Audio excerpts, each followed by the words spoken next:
Hello everyone. Today we will be talking about essay under the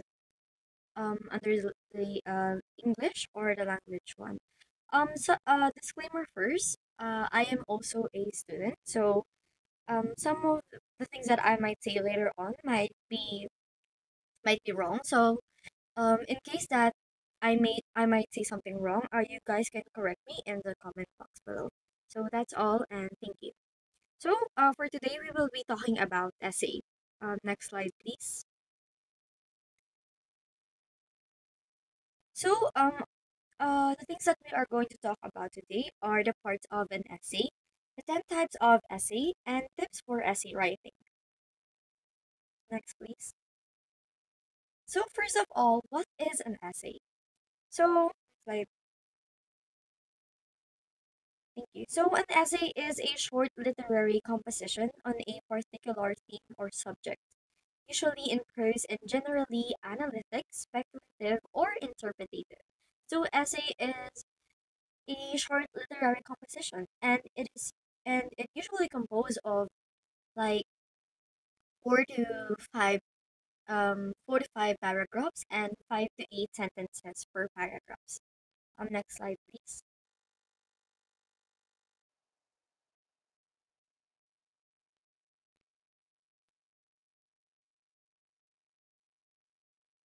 Next slide, please. Right. Oh, this is what I was talking about earlier. So an essay is composed of 45 paragraphs and 5 to 8 sentences per paragraphs.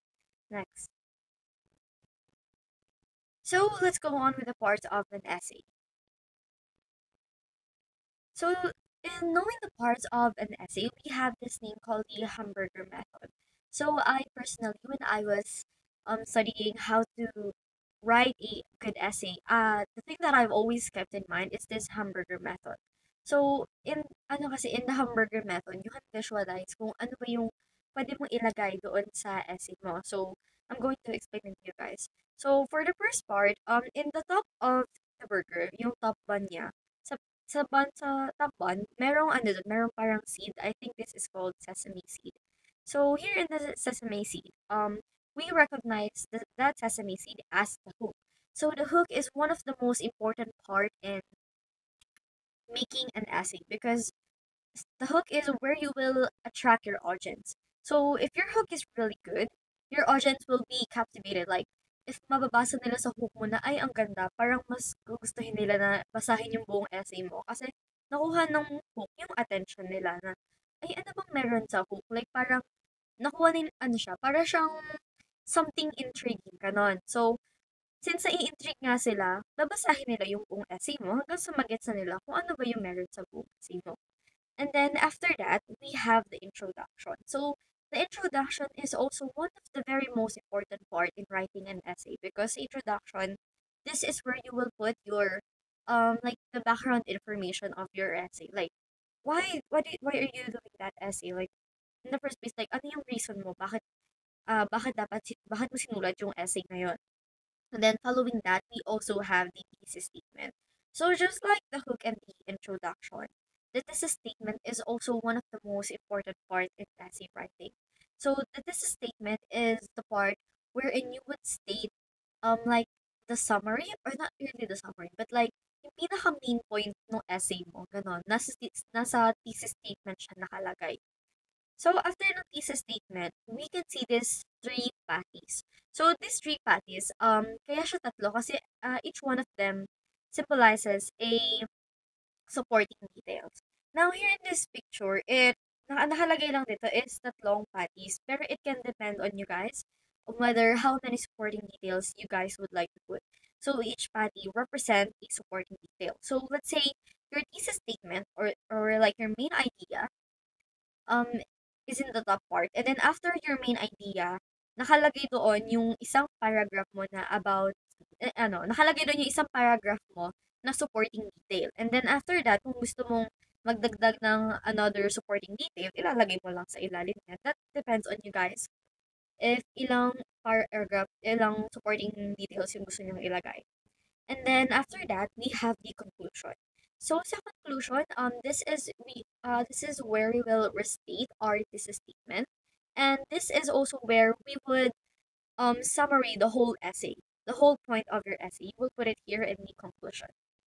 So basically, that is the hamburger method. So this one is really helpful when you want to visualize how to write an essay or want to visualize the parts of writing an essay. So next please. So now let us talk about the types of an essay. So I think there are more than 10 types of an essay, I think, but correct me if I'm wrong. But for now, we will only be talking about the 10 common types of an essay writing, which are narrative essay, descriptive essay, expository essay, definition essay, process essay, compare and contrast essay, argumentative essay, persuasive essay, cause and effect essay, and last but not the least, the critical essay.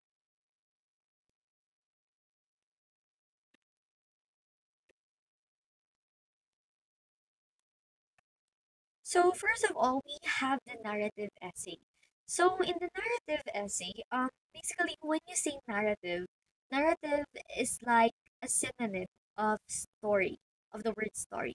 So when you say narrative essay, you're basically telling your story, basically telling a story. So narrative essay is usually written, or not usually, but is written in the author's or in the writer's perspective.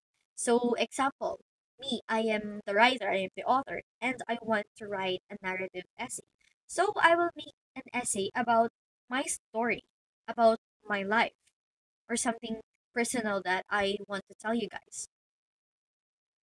So um in writing narrative essay, you can be very creative. Like there are different types in writing a narrative essay. And one of the things that I can tell you guys, like one tip I can give you guys, is that when writing a narrative essay, you guys should try to put information that people wouldn't get that easily on your application form or any part of you. Like don't I mean it's good if you're starting with the basics like my name is this and I live in this and my age is this and that. That like if that's how you start a narrative essay, that is all right as well. But I advise you guys to do it in a much more creative way because in that way you could also explore other type of genre in writing, no, other type of approach rather in writing a narrative essay, and maybe in that way you could find the type na kung saan you're more comfortable writing, and it can help to um release some, your creativity and some of your ideas as well. So next slide please. So here is an example of a narrative essay. So here the author basically stated that at first he or she was scared of learning, was scared of how to learn to swim. But after some time of, conditioning themselves that they have to try it, that they have to do it, they eventually learn how to swim and they begin to feel more at ease. So in this part, the author says their story in a short way. Like this is a short narrative essay, but it is also meaningful because naibigay ng author kung ano yung gusto niyang ikwento doon sa mga readers niya. And nakalagay din dito kasi yung per part na like, noong una nahihirapan siya and then later on, um, parang inuunti niyang hinaharap yung mga fears niya and then in the end, he fought, he fought his fears and he did what he can and that's how he learned to swim. So it is a really good essay. So next. So while making this PowerPoint, on making this lesson, I was looking sa Google ng different types of essay that I could give as an example, and this essay particularly caught my eye for its title because when I was searching for an example of essays, ang dami kong nakikita na like let's say yung title ata is food, I think food or yung isa parang may luggage or language or something. Pero ito kasi na-intrigue ako. Sabi ko, bakit dead bird? Anong meron sa dead bird? Bakit ganun yung essay niya? And then, as I read the whole essay, dun ko na-realize na ang ganda ng essay niya. Kasi, the author actually experienced a loss in his life. So when he saw this wounded bird, which is sinabi niya dito sa first part ng essay niya, when he saw a wounded bird, parang na-recall niya yung nararamdaman niya before nung namatay yung isang friend niya na si Carrie Say ata, Say ata yung basa doon. Next page, please. I think it's on this page where he mentioned, here, mention niya yung friend niya na si Say na namatay doon sa isang train crash before. So, when he saw that wounded bird, yung memories and yung naramdaman niya before nung namatay yung friend niya na si Carrie, parang bumalik. So, um, it's kind of creative kasi yung nararamdaman niya before, parang kinikwento niya doon sa reader niya, kinikwento niya doon sa audience niya. Like, nire-relate niya yung nararamdaman niya doon sa dead bird, sa nararamdaman niya doon sa friend niya. So, yung dead bird, para siyang, let's say, window. Yung window mismo, yun yung totoong nararamdaman niya, which is yung feelings of loss, feelings of grief, doon sa pagkamatay ng friend niya na si Carrie. And then, sa window na yun, merong curtain. And yung curtain na yun is yung dead bird or yung wounded bird. So, parang tinatago niya ba yung nararamdaman niya, ganun? Or parang, no, hindi niya tinatago, parang nire-relate niya lang, ganun. And then, after niyang nirelate yun, like, after niyang maramdaman uli, after he realized everything again, doon niya, parang, he used that part, or he used that phase in his life to see the beauty of his life. Parang, tumulong yun sa healing process niya na mas lalo pa siyang gumaling. And, at the end of the essay, next part please. Ayun, at the end of the essay, he said that he is alive. Quote unquote, I am alive. He said it 3 times. So basically, this whole essay is kind of about life where you would experience a loss, sometimes even grief. Pero there would be a healing process after that. And after the healing process, your life will eventually continue. And then, even if you have some hardships in your life, you can overcome them. And you would overcome some of them because that is a part of life. So, ayun, parang sinasabi lang ng essay dito na kahit napakadami mong hardship sa buhay mo before, you'll eventually heal and you'll eventually go on with your life and be the person you are right now. And it is a very artistic and a beautiful way to tell your story. Kasi yung iba, like I mentioned earlier, usually kinikwento nila yung buhay nila na, or yung story nila na, oh, my name is this and I live in this and that. That's, okay lang din naman if ganun mo siya isulat. Pero, there is a different approach as well, tulad nito, na, siya, parang may what do you call that? I forgot the term. Parang gumagamit siya ng mga figurative languages, ganon, to express his story, to express his experiences in life. And another way din pala sa pagkwento ng narrative, maliban sa pagsasabi ng mga, like, kung sino ka, ganon, pwede mo rin ikwento yung hardships mo sa buhay and paano mo siya nalampasan. Pero, that all depends on you because that's your narrative, that's your story to be told. So, it depends on you kung ano yung gusto mong ikwento. So, next please. So, like I mentioned earlier, there are different approaches to write a narrative essay. So what I'm presenting you right now is Shakespeare's Sonnet 116. Now this isn't actually an essay, but a poem. But I included it here in my presentation. Kasi Shakespeare used a figurative language. I want to highlight the figurative language here. Like, gusto kong ipakita rin sa inyo para mas mag-gets nyo yung sinasabi kong figurative language, or I think they call it poetic language. So, dito sa first part, na naka-white, sabi ni Shakespeare, let me not to the marriage of true minds admit impediments.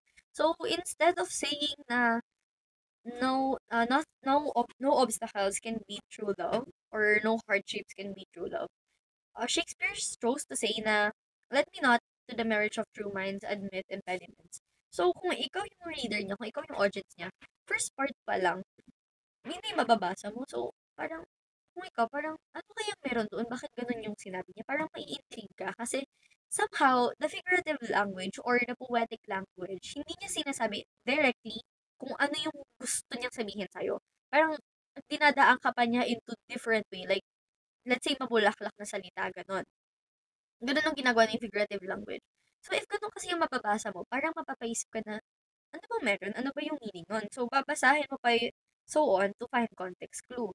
After nun, eventually, marirealize mo na tapos mo na yung buong essay or yung buong context na binabasa mo. And then after that, doon mo na marirealize kung ano ba talaga yung meaning nung binasa mo na yun, no? Pero, ayun, if you want someone to read your whole essay, one of my advice is you guys maybe use some figurative languages. So, another example for that is quote on quote, sabi rin dito, oh no, it is an ever fixed mark that looks on the tempest and is never shaken. So, basically, ang ibig sabihin lang ni Shakespeare dito, ang love, para siyang yung lighthouse. So, si lighthouse, it shines on the sea, even if may storm, di ba? So, it basically says na love can stand still even if there are a lot of obstacles, even if there are a lot of hardships. So, yun lang naman yung gustong sabihin ni Shakespeare dito. Pero gumamit siya ng ibang term para kahit paano mas appealing siya and mas nakaka-intrigue siyang basahin. Yun lang. Next page. So now let's go on with the descriptive essay. So descriptive essay is an in-depth explanation of the topic. So descriptive essay yun, it also aims to engage the reader. So sa descriptive essay kasi, para siyang ganito. If you want to make a descriptive essay about your friend, parang sasabihin mo dun sa descriptive essay mo na, my friend wears a black shirt, she wears an earrings, ganun. Parang i-describe mo talaga siya. Like, yung example natin dito. Next page, please. Yan, parang yung sinabi dito na an analysis of cultural diversity and why does it matter. So, nakalagay dito yung place of origin, binanggit niya. Um, the cultural diversity can be defined as the difference among individuals as well as groups involving the place of origin, age, culture, languages, and physical abilities, and so much more. So, doon binanggit niya specifically kung ano ba yung meron doon sa cultural diversity, which is yung mga um, age, culture, languages nga daw, and so on. So, ayun, gano'n lang si descriptive. And tsaka usually kaya na-engage dito yung mga readers because, ayun nga, dinidescribe kasi talaga in detail. So, kung ikaw, i-describe na siya sa'yo detail, parang mai-imagine mo na kasi kung ano ba yung sinasabi niya sa'yo. Like, let's say, kung scenery man yon. Yung scenery is madaming grass, green yung color ng grass na nandoon, tapos may mga red roses. So, since sobrang detail nga niya, ikaw parang, ano mo, mai-imagine mo na kung ano ba yung sinasabi niya doon. Ayun, next. So, next we have the expository essay. So, sa expository essay, it explains or inform or clarify a topic in a broader sense.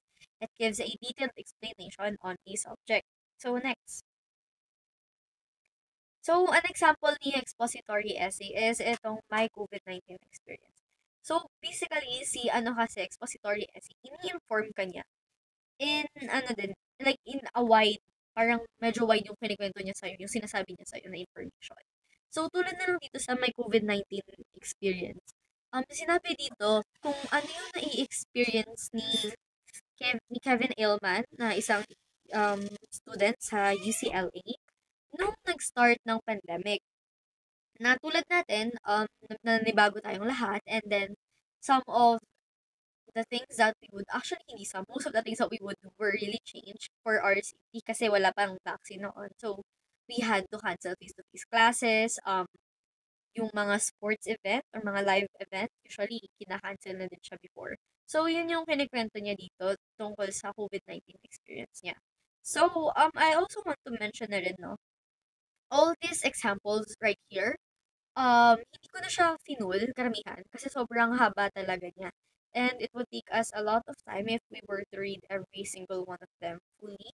or complete link. So, I just put the link down here nung buong, ano na yan, nung buong example na yan. And I will send you guys the PowerPoint presentation naman. So you guys can just um check the link if you guys want to read the whole examples. So next please.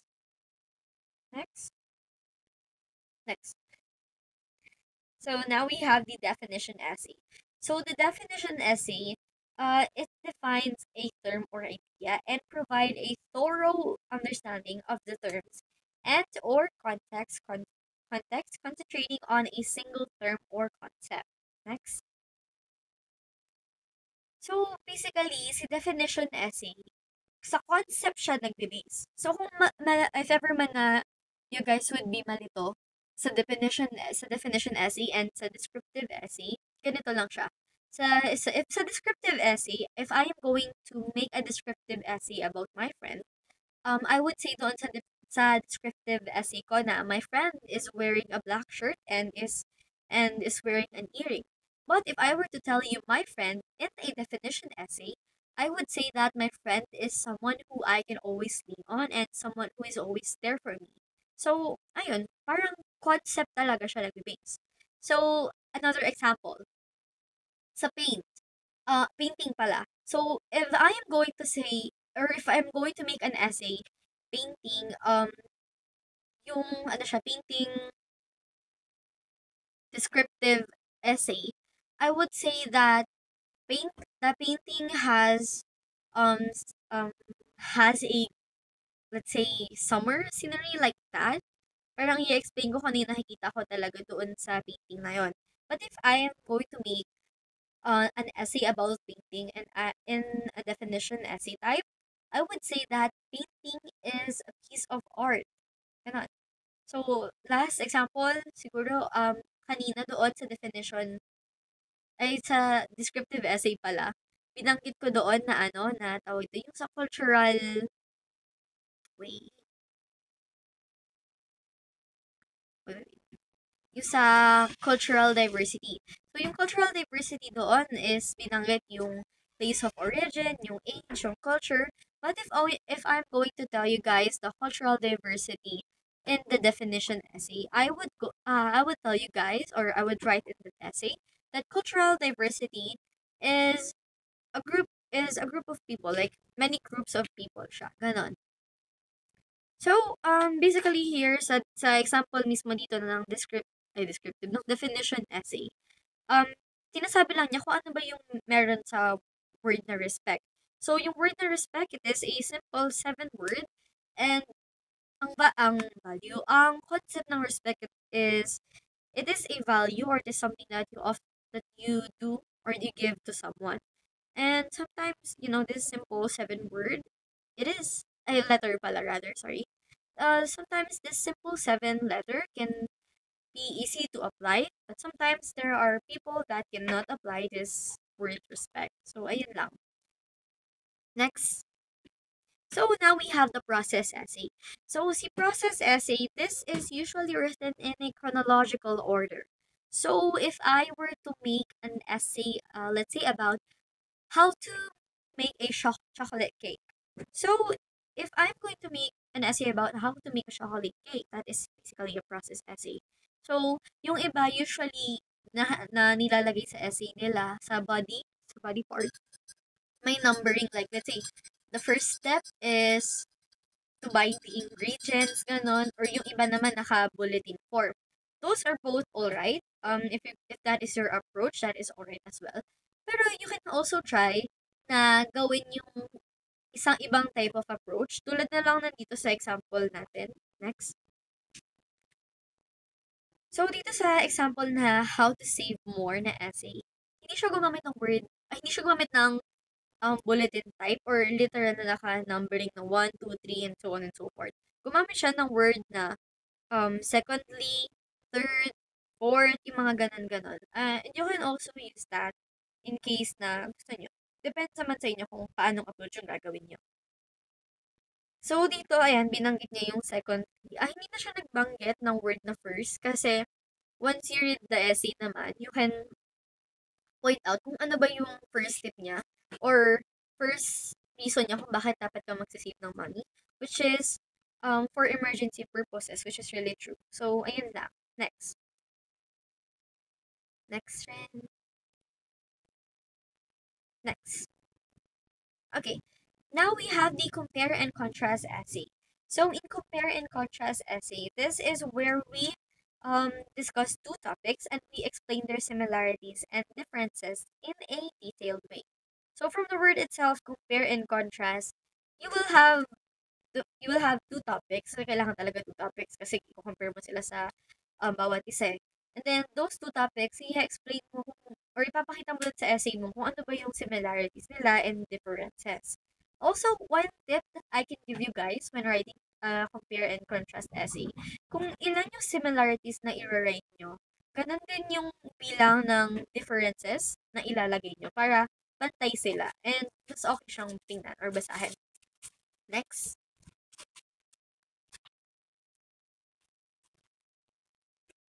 Next, please. Next, please. Thank you. So yung example ko dito is the difference between Facebook and Instagram.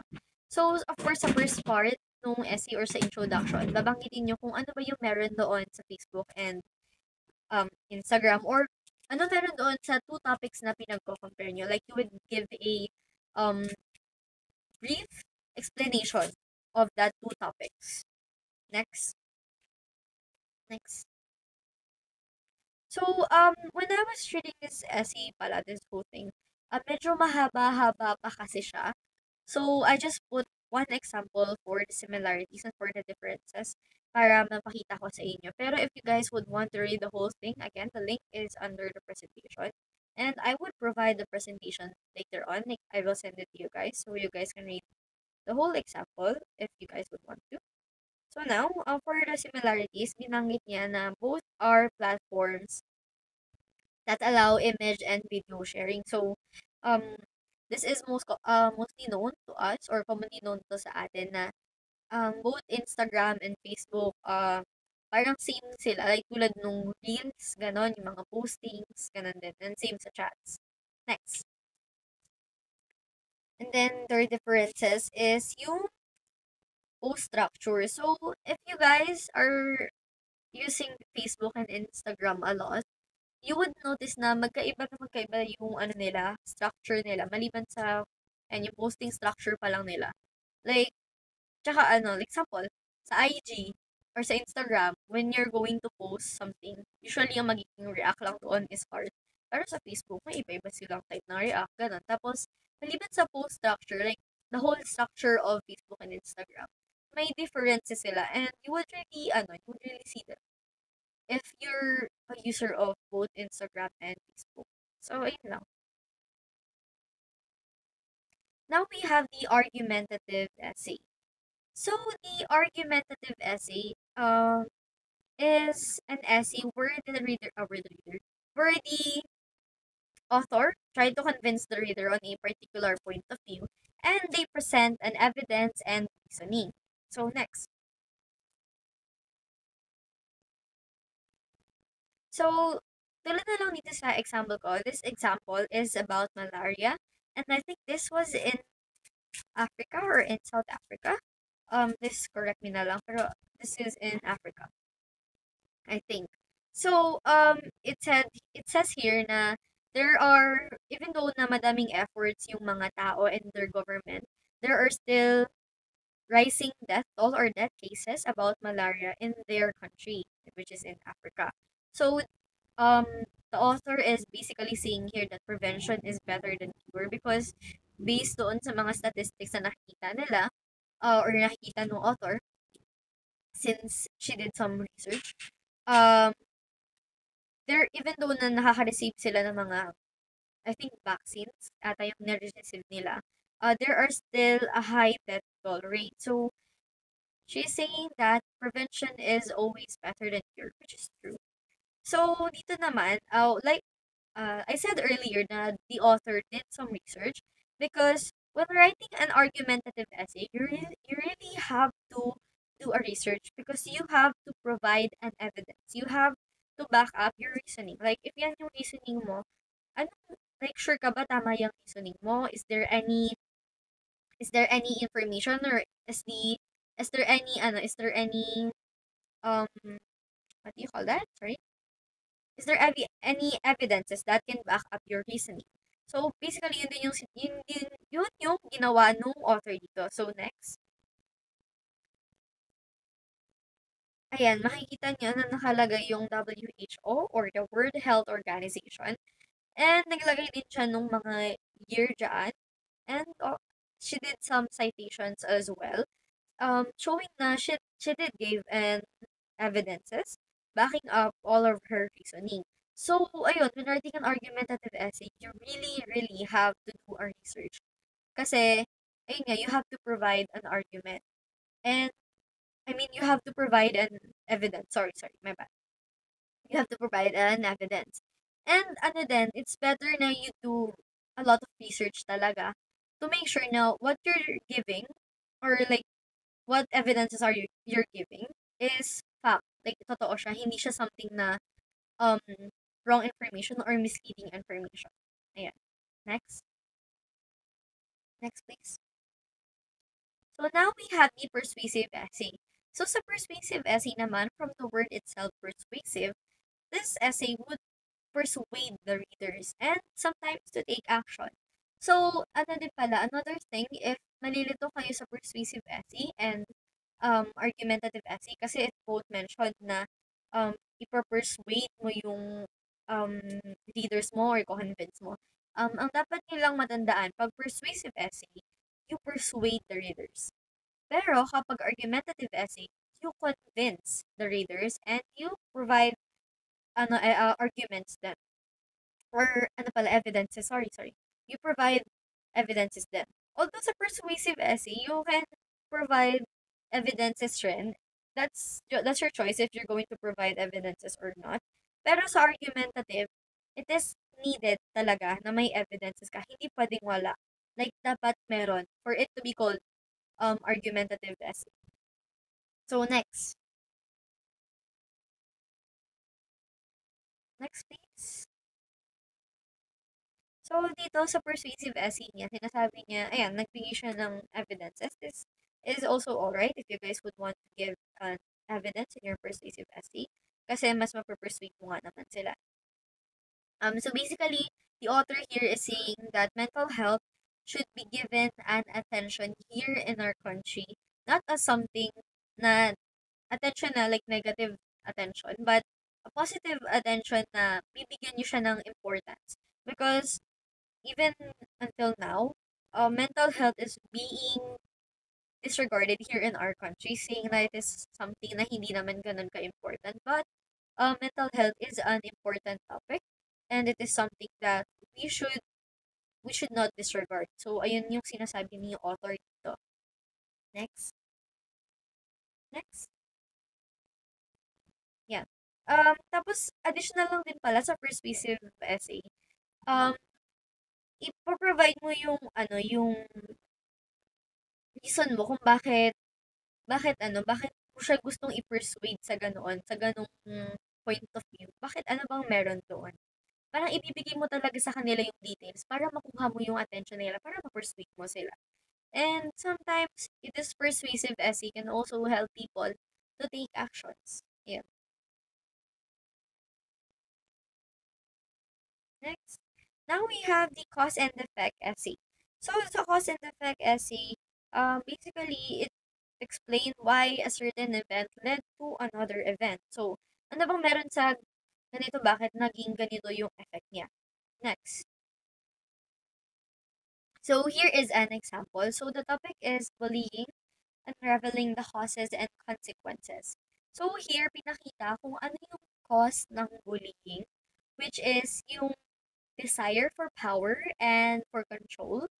And yung effect nun doon sa taong nabully is, that victim or that person would have sometimes they can have a mental health problem or mental health illness kanon. Sometimes it also affect their view in the society, and sometimes physical health din yung natatamaan. Yun. So, yun lang yung sinasabi ni author dito. So, in ano pala, when writing cause and effect essay, pwede mong i-state mismo yung word na the cause of this thing is ganito, ganyan, and the effect is ganito, ganyan, or you can try a different approach as well, or maybe synonym, para, to express more artistic side of you as the author. Ganun. Next. Next. Now we have the critical essay. So, critical essay is the last example, I think.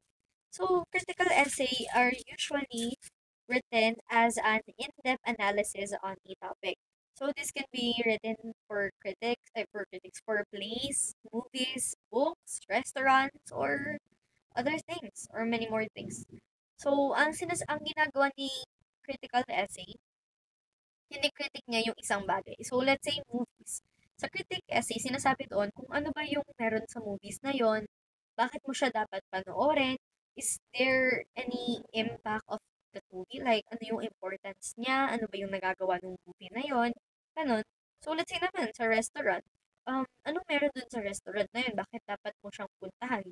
Bakit dapat mong tikman yung ganitong type ng food nila? Masarap ba yun? Ano ba yung ratings ng writer doon? Ano ba yung mga flavors niya? Ganon. So, that is a critical essay. So, next. So, here, it's an example of a critical essay about Harry Potter. So, sa first part, yun, describe or like, binigyan niya tayo ng info kung ano ba yung meron doon sa Harry Potter. And then next.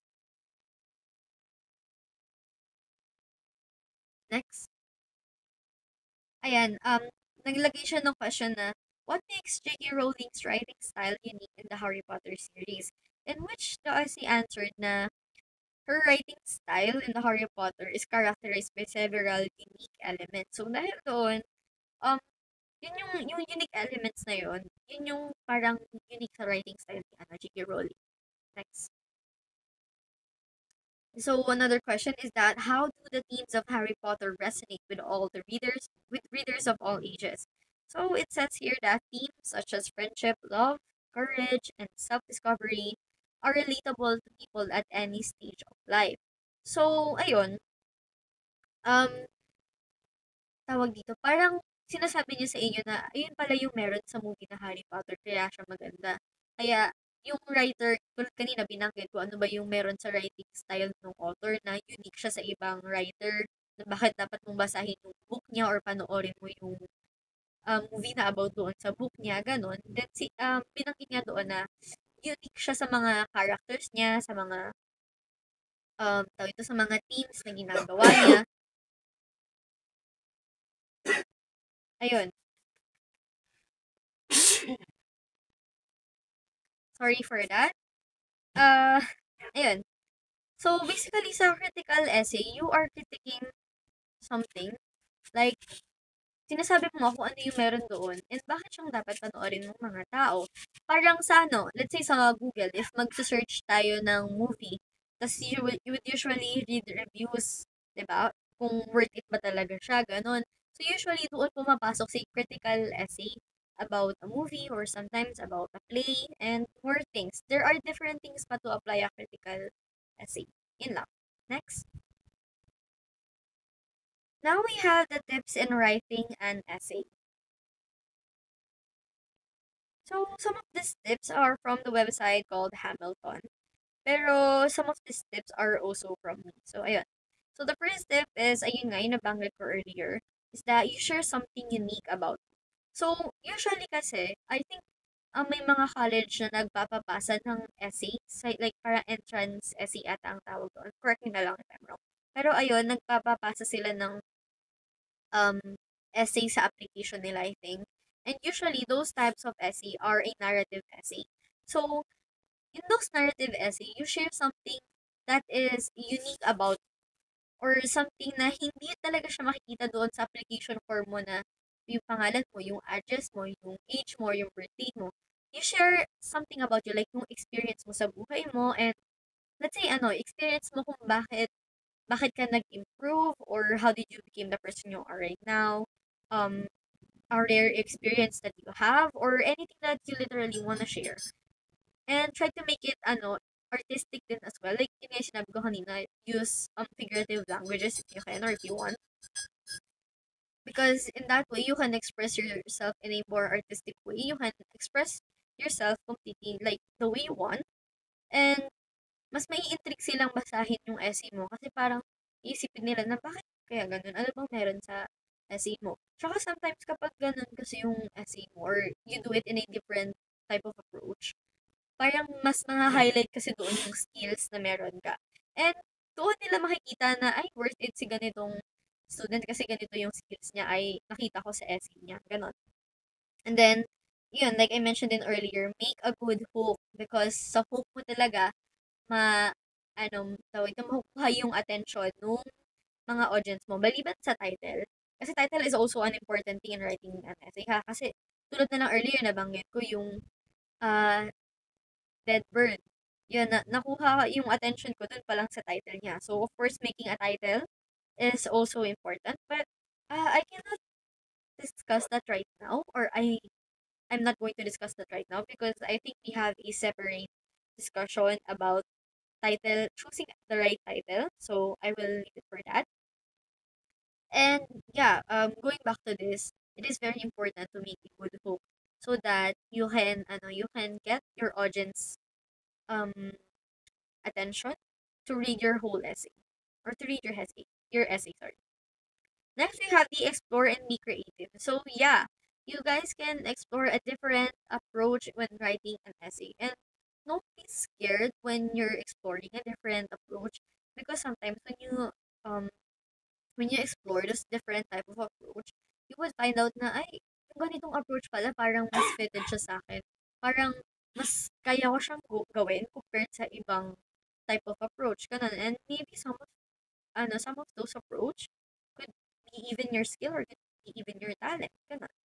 And you guys can also be creative as much as you want because that is your essay. And another thing rin, I think for me ha, I view writing kasi as a piece of art as well because you can be creative there. So, when you're writing your essay, make it an art, make it a piece of an art, be creative as much as you want.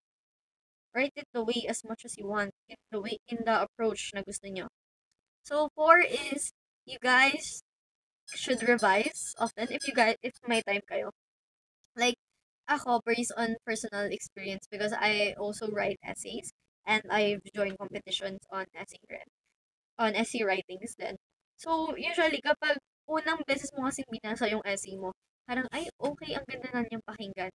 Pero the next day or let's say after 2 days, tas basahin mo siya uli, parang makifeel mo na, parang may kulang doon sa sinulat kong essay. Parang, I think I can do better than that. Or maybe I can improve some part. So, i-revise ko siya uli. Hanggang sa, i-revise ko siya na i-revise hanggang sa maging maganda na talaga siya. Like, um, before it's good, but now it's better. Ganon. So, as much as you can, if you have time, you can revise your essay. And ito, yung for number 5 tip, ask for other people's opinion. So, ito din, nagpo-fall din to siguro under number 4. Pero, siguro kahit before you write your essay, like may naisip ka ng topic, you can ask for the opinions of different people. Like, ano kaya yung meron sa ganitong topic sa perspective nila? Like, yung ano din, you can try to see things as if you were in their shoes then. Then, another one is research ideas about your topics. Isa pa to. Uh, if, if nagsusulat kayo ng essay and if you have ample time pa, you guys can search about your topic. Like, let's say yung topic mo about friendship. Search ka ng essay about friendship or let's say kahit poems or quotations, ganon, about friendship. That way kasi, mas lalawak yung knowledge mo. Like, for example, mm, gumagawa ka ngayon nga ng essay na about friendship. Kung nakapag-research ka kasi ng iba't ibang ideas, yung knowledge mo, mas lalawak. And parang mas maiisip mo na, ay, pwede ko palang ilagay yung ganito sa essay ko. Pwede ko pala siyang include. Pwede pala yung ganito, ganyan, ganon. And then, lastly, read books. So, kahit hindi kayo nagsusulat ng essay, actually, you guys can read books. Kasi ako personally, kaya ko to nilagay dito sa tips. Kasi when every time that I would read English books, like literally any English books that you guys would want, kung dictionary man yan, or book about a story that you guys love, or a movie that you guys love, anything, or any books that you guys want to read, go lang. Kasi when you read books, your vocabulary would also expand. Kasi there are words na, let's say, hindi tayo familiar, ganon. And so, syempre, pag hindi tayo familiar, we would usually research that word, tas malalaman na natin yung meaning. So, parang, ayun pala yung meaning niya. So, siguro the next time you would write an essay or something, parang may isip mo na, ay, pwede ko sigurong gamitin to. Kasi ganito pala yung meaning niya. Ganon. Like, alam mo na yung meaning ng ibang word na yon. So, maliban sa lalawak din pala yung vocabulary mo when you read books, yung knowledge mo din and yung ideas mo, lalawak din siya. That's why it's also helpful. So, excuse me. So, basically, that's all for all of this topic. And again, if there are any wrong information or parang kulang na information that I have said in this lesson, you can comment it on the chat box, or in the comment rather, so that we can see it and we can correct it as well. So thank you, and I hope you have a good day.